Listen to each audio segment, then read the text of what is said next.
What's up, nail crew? It's Nicole, your fellow DIY nail obsessed friend, and we are going to answer today, can you extend extensions?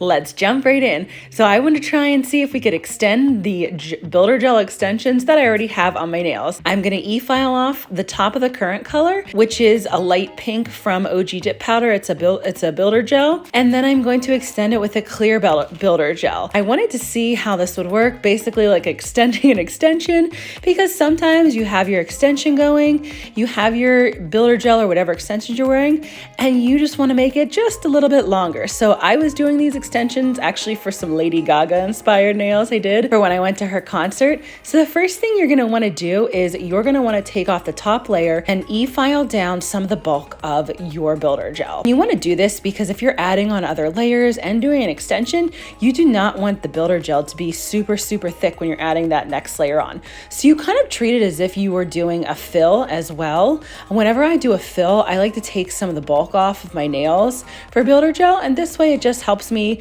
to like blend in the next layer when I'm doing that backfill of my builder gel. So here are my nails, I prepped them, I removed my invisible cuticle, I did all that to make sure they were good to go before I tried to add an extension on. You always want to make sure that you dehydrate your nails. I use Young Nail Swipe, and that gets like all the dirt off, and then I like to go in with a particular dehydrator, like one of the little ones in the bottle. I'm using OG's Dehydrator and Primer, and I do one layer of dehydrator on all my nails, and then I like to do 2 layers of primer. For me, I found that HEMA-free primers, they take a little bit more to bond for me to the builder gel than what the primers with HEMA in them have. If you're somebody who has a HEMA allergy, the HEMA-free primers are great. I've really been trying to use as much HEMA-free as possible, like directly onto my natural nail. I try to only use brands that have HEMA in them, like if I'm doing nail art or on top of like a layer of HEMA-free builder gel or something. So that's for me, doing the 2 layers of the HEMA-free primer has helped, and now I get my builder gel to adhere beautifully. Since you're doing an extension, I don't put any kind of base layer down since I already have the base of the builder gel down on my nail. If you're somebody who really needs that gel base to adhere the builder gel to your natural nails, you'll just want to put it where your natural nail is. You don't have to put it over your entire nail. I decided to use clear for this extension just so that everybody could see a little bit better on where exactly the extension was going on top of my current builder gel. I started with the very edge of the extension, like the furthest part of my tips, before I went back down towards my cuticle, because I had already built some of the apex in the first couple layers of the builder gel, so I didn't need as much in the back of my nail and towards my cuticle than I would up at the front to build that full extension. Your first layer of the extension is just going to be the length that you want it to be of the part that you're extending, and then your second layer will really focus back on the back, and that's when you want to flip your nail upside down for even longer. When you're first doing like the very edge of the extension past your current builder gel that you have on there, it's not as important to flip it upside down. You definitely want an apex, but when you're doing the second layer, that's when you really want to make sure that you've built your apex correctly, and that's where you see me flipping my nail upside down, and I keep checking it to make sure that I've built that natural apex a little bit, make sure it's really strong, because my nails are going to get even longer. And if you see spots that you're missing builder gel on, no problem. You just flip your nail over like I just did, and then you add a little bit more builder gel wherever you feel like you're missing some like areas. If you're missing, if you're missing an apex, then you would just add some more builder gel onto your apex area, flip your nail over, and then do that part of your extension. So anytime you're doing builder gel layers, you do not have to do your full nail for each layer. That's one of the beauties of builder gel, is that you can add wherever you need it for each layer, and then you would cure each of those layers separately. That's another key. You do not want to do super thick layers and then not cure them in between. Someone has asked me that. You have to make sure that you're curing each layer of the builder gel fully before you move to the next one.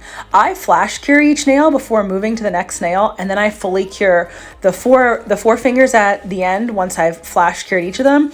And I always cure my thumbnail separately, because you tend to hold your thumb at a really weird angle when you're underneath the lamp. So you want to make sure, like here, I'm showing you my apex and how it was turning out. Sometimes you'll notice like after you start filing, so I had already cured, wiped off the tacky layer with isopropyl alcohol, and now I'm filing and shaping. Because you can see when I first applied the builder gel, like the shape was pretty crazy. I don't know, it looks like weird, like Halloween claws or something. I mean, maybe that's your thing, but I like nice smooth nails. So you really do want to build in your apex with the file. You can use a hand file or you can use your e-file. And I have another video coming up here in the next few weeks that I'll be showing how to use the e-file to file and shape instead of just a hand file. But for some reason for me, I just love using a hand file to do the shaping.